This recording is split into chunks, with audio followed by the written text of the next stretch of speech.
Hello then.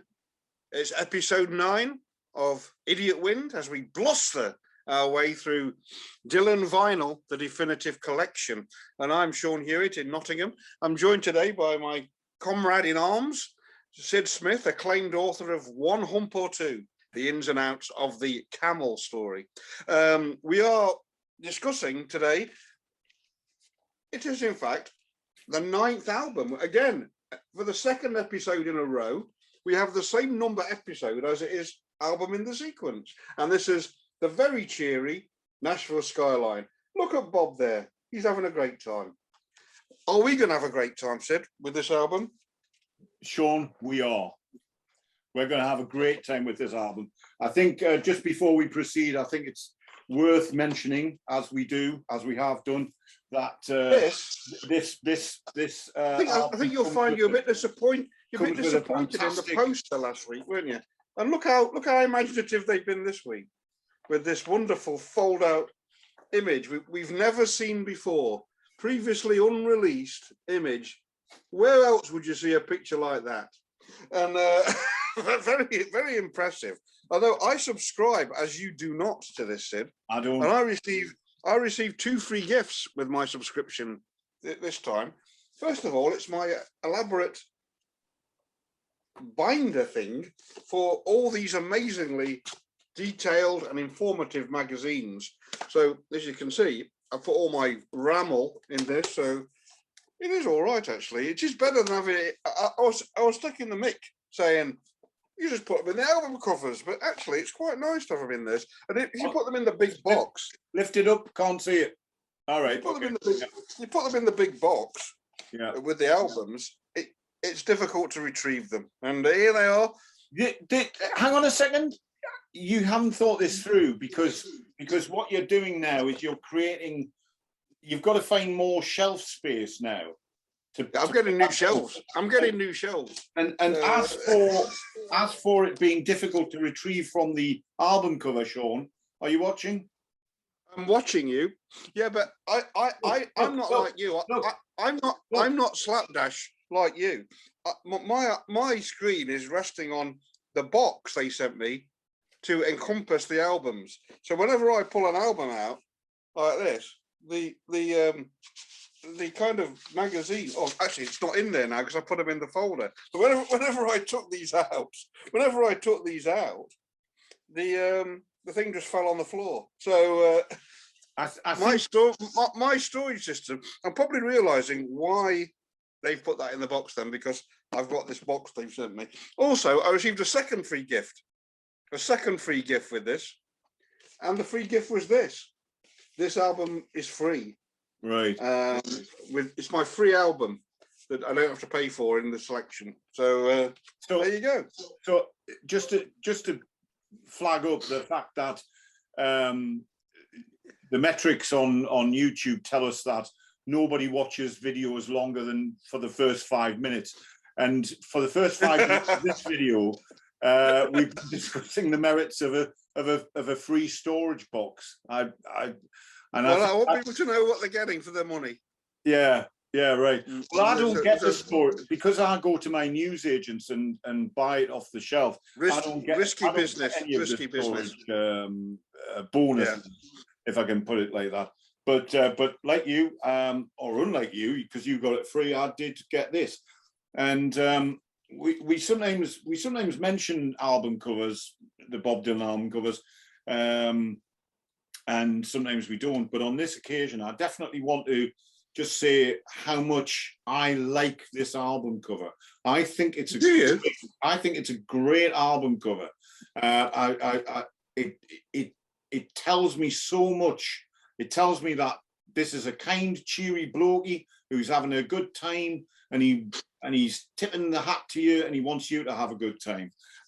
Whether or not we have a good time with the contents of the album is another matter, I suppose. But and there he is. He's also, as he tips his hat, he's showing you off his guitar. Yeah, that was given to him by George Harrison. That guitar was. So he's very proudly showing that off. Yeah, to the viewer. Yes. So right. So what's the swivel-eyed zealot's view of this album then, Sean? Well, this album is it's a long wait between the last album we discovered. I noticed you didn't bat an eyelid there when I said, "What's the swivel-eyed zealot view of this?" Yeah, I think you're a swivel-eyed zealot, but of a different faction. So I'm just ignoring your slurs. But there was a long wait for this album. It was 15 months between John Wesley Harding and this one. And when he went into the studio, originally his working title was John Wesley Harding Volume 2. That was quickly abandoned because it's nothing like John Wesley Harding. And another thing about it is he's having difficulty coming up with tunes, basically. My view of this album is it's very pleasant. It's very accessible. It's very friendly. It's got some great songs on it. But this is a trivial album compared to anything that's come before. And the main reason for that is, first of all, I think there's only 4 or 5 decent tracks on it. And I think some of the other is filler. And even with the filler, including the opening track, which I'm hoping we're going to discuss in some detail, Sid, it's only 27 minutes, 14 seconds long. Now, this will be catnip to you because the briefest possible time Bob Dylan is performing, the better it is for you. But this is, I think this by some measure is shortest album. And give you some idea, this entire album is shorter than side 2 of Desire. Just to give you an idea about how long he usually goes on. And the reason for that is, for the first time in his life, he's finding it difficult to write. He calls this his amnesia, and it first strikes here. Remember, the year before this album came out, he wrote and recorded 74 new songs. That's obviously not the case here. I mean, I'm puzzled as to why he just didn't dip into the basement tape stock of songs. There's 62 there he could, but no, he's not going to touch them. So he's having a bit of difficulty filling an album. It's quite obvious. I mean, the first track is Girl from the North Country, which is actually better heard on the freewheeling Bob Dylan. It's a better version as well. What do you think of this version of Girl from the North Country, a song which you've got some affiliation for, I think? I have. I love the song, but that's primarily because I came to that song through Roy Harper's various renditions of it. But this version, when I heard it, I'd not heard this album before going really? to new visions and buying it. So I didn't know the album at all, although I knew one of the tracks, Lay Lady Lay, from it, obviously from it being a single. But I was not prepared for the for the kind of the openness with which the Man in Black and Bob Dylan approached the harmonies, the harmonizing for this track. It's a novel approach, bordering on it is, yeah. Bordering on the microtonal, I would say, and it pushes the conventions. This is typical Dylan, of course. He's always pushing at the boundaries of what's acceptable, and he's challenging his listeners, and he's probably challenging Johnny Cash's listeners as well, or any listener that happens to wander by, with some amazingly loose harmonizing, which I suppose it doesn't matter if it's a bit out of tune. I've heard worse, probably. But I don't know what's the background. Were they high as kites, or were they just? I think they were more likely drunk. Yeah, it does sound like that, and it does. Yeah, sorry, carry on. Sorry, no.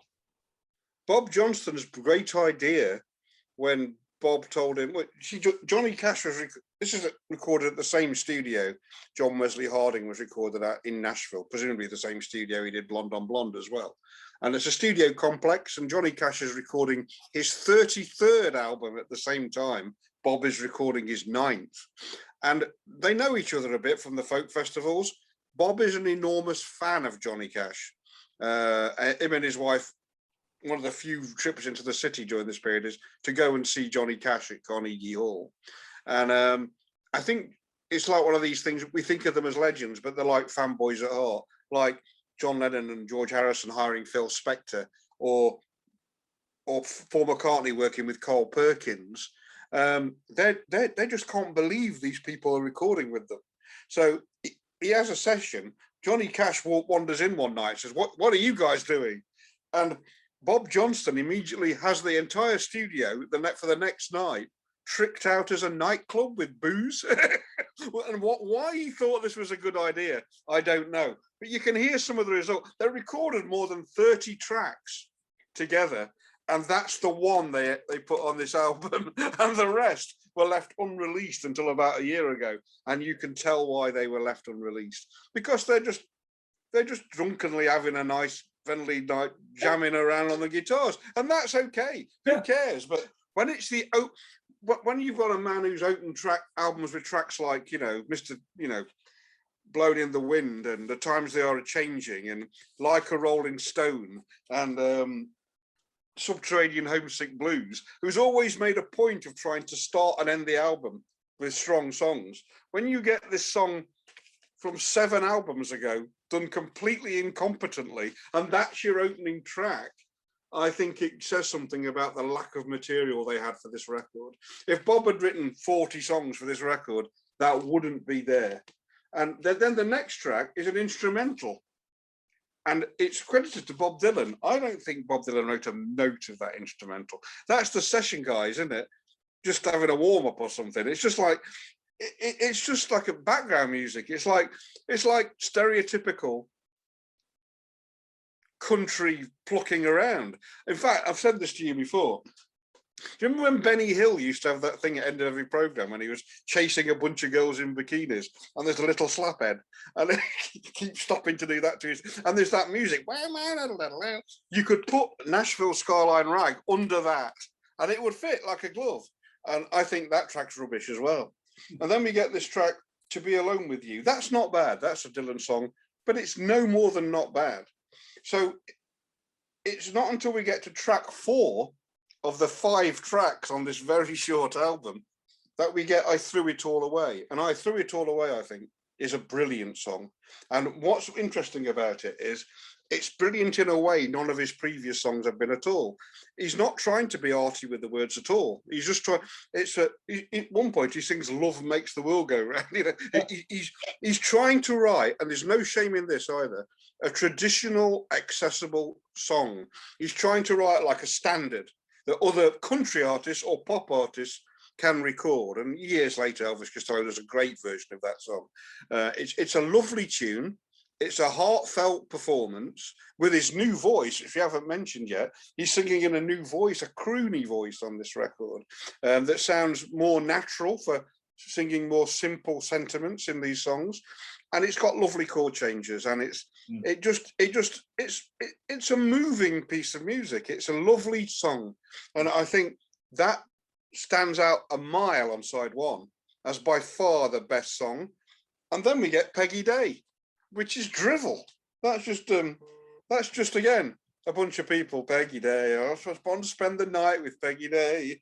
Peggy Night. I want to spend the day with Peggy Night. He could. That's half a minute's work for him. Really is. Side 2 is stronger. Lay Lady Lay was a song commissioned for the film Midnight Cowboy. The director of Midnight Cowboy asked him to write a song, and he wrote that song, but he was too late, and they used Everybody's Talking by Fred Neil because he was too late. But that was what it was written for, and it's probable again that he did not intend to record that song himself. After it was, after he missed the deadline for Midnight Cowboy, he offered it to the Everly Brothers, and Phil Everly turned it down. So he thought, well, I'll do it myself then. And I think that's it's a very simple song, but it's a lovely record, isn't it? It's got an atmosphere to it. Until recently, it was his biggest single ever. It was top 5 single in America and the US, UK, sorry. And the great thing about that is Kenny Buttrey, that weird drum pattern, because Dylan gave him such weird instructions. I want bongos on this or something. and Kenny Buttery, who knew Dylan very well by this point, was very annoyed by these instructions. So he decided to play a ludicrously idiosyncratic drum pattern to show Dylan his instructions were rubbish. And he played that, and of course it fits like a glove. It becomes the main feature of the arrangement. And Kenny Buttery is still quite puzzled by this, because I was just trying to show him something, and I showed him the opposite, and everyone was sitting there, and Bob's going, "That's really great, Ken. Thank you. That's just what I wanted." And he's going, "Did I do that?" And it's one of those strange bits of serendipity that often happens in studios with big artists, isn't it? Yeah. Great artists. But I think that's a lovely song as well. And there's another great song, I think, on this side, which is "Tell Me That It Isn't True." I think that's a very good song. It sounds like a song that Elvis Presley could have done a good job on. Bob was a very great fan of Elvis Presley, and I understand never met him. He deliberately didn't meet him when he had the chance, because he wanted to retain that image of him as a young man when he was a kid, you know. That's an interesting point, because on the next album we're going to discuss, there is a song about Elvis Presley, but people often think that's a meeting with him, but I don't think that meeting ever took place. He imagined the meeting, you know. To him, Elvis was like a figure, like a mythic figure, and I don't know if he ever sent him that song, but it sounds like a song that Elvis Presley, in whom Dylan is very interested and a great fan of, could have written. And there were some other good tracks. I mean, Tonight I'll Be Staying Here With You is a nice song, but overall, I think this is at its best a pleasant album with some lovely songs. That I think the reason I'm being a bit slighting about it is, it's Dylan trying to do normal pop star things, trying to write normal songs that sound like other people. And because of that, I don't think much of his own personality comes through on this record. I think he's deliberately trying new things, as he often does. I think this sounds different to any of the previous records. Again, this sounds a lot different. This country influence was, if an artist made a country album in 2022, no one would bat an eyelid, a rock artist. But then it was regarded as a really weird thing to do. It's this reactionary, old-fashioned mum and dad, granddad's music. Why is he doing that? Why isn't he doing records like he did a couple of albums before? And of course, he's interested in country music. He's recording in Nashville. He's recording with country musicians for the last 3 albums. And he really likes a lot of old country music, the Hank Williams, you know, George Jones kind of stuff. And he wants to record in that style, and he wants to publicize the style that he's like. And even though it's lovely, and I would say, you know, there's 3 or 4 great songs on this record, I don't think the record as a whole adds up to much. And you might say, I mean, you have said to me privately that you don't think there's many more than that good songs on most of his albums. I disagree about that. And I also think that even when he's got lesser songs, they sound like only he could have done them in a way. And on this album, it sounds like, you know, he offered a song to the Everly Brothers. If the Everly Brothers had made this record, or Elvis Presley had recorded a couple of these songs, no one would have ever guessed Bob Dylan had written them. And that's a strength in some ways. It shows he can expand his style. But overall, I think this is the least impressive album we've heard so far. Okay.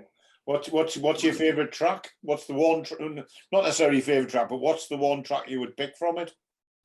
I Threw It All Away. I think that's a great song. I think it's a lovely song, and it's genuinely, whoever wrote that song, it would be a good song. He's trying to, and to his credit, I mean, I've been a bit slighting about it, but to his credit, he's trying to expand the influences going into his songwriting, and he's looking at the way other people write songs, and he's trying to do things that way. He's forgetting the way he used to write songs. I think the big problem with this era for me is music is very much down his list of priorities at this stage. He's not going on tour. He's got no interest. Right, yeah. He's still making records. Around John Wesley Harding, he negotiates a new deal with Columbia, which gives him, more leeway when he releases records. But like I said last time, family matters, domesticity is what he's bothered about. He's a bloke who's a dad and a husband who occasionally makes a record now. And that's not what he was a few years before. This is nothing bad about that. I'm not criticizing that, but I'm saying he's not, first of all, he's not, the records haven't the status in his own life that they had before. And secondly, I think he's genuinely finding it difficult to write songs. And we'll find that on the chronological next album, not the next album we discuss, that, we'll see then a double album with virtually nothing written by him. That is a problem if you're discussing what's interesting about Bob Dylan. What's interesting about Bob Dylan are the things that only he does. And in this 2-year period, I think we have a period when he finds himself struggling to do it. And his responses to this, which now becomes an ongoing problem, he has periods of intense productivity over the future years, but they're interspersed with these years where he finds it really distressing he can't write songs, and chooses a different strategy every time to get around it. What did you think of it overall then, this record? Well, I mean, overall, it's as you pointed out at the start, it's mercifully short, the shortest, as you say, 20 and a few seconds. So from that point of view, for me, as it's an absolute winner. I don't particularly have any problem with more or less any of the material. I think it's perfectly serviceable stuff. There's one or two songs which I think are good songs, by which I mean, as you said, he's actually paying a bit of attention to the craft of writing songs, as opposed to just slinging together a few chords that he can just kind of, rant over for an interminable amount of time. But I think, I would accept that there is some undeniable filler on it, for sure, not least of which the bloody awful opening track.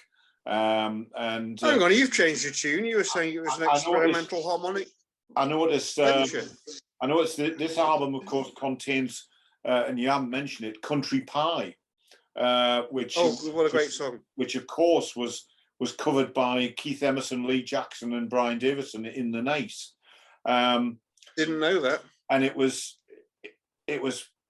bloody awful then, and indeed it's bloody awful on this album.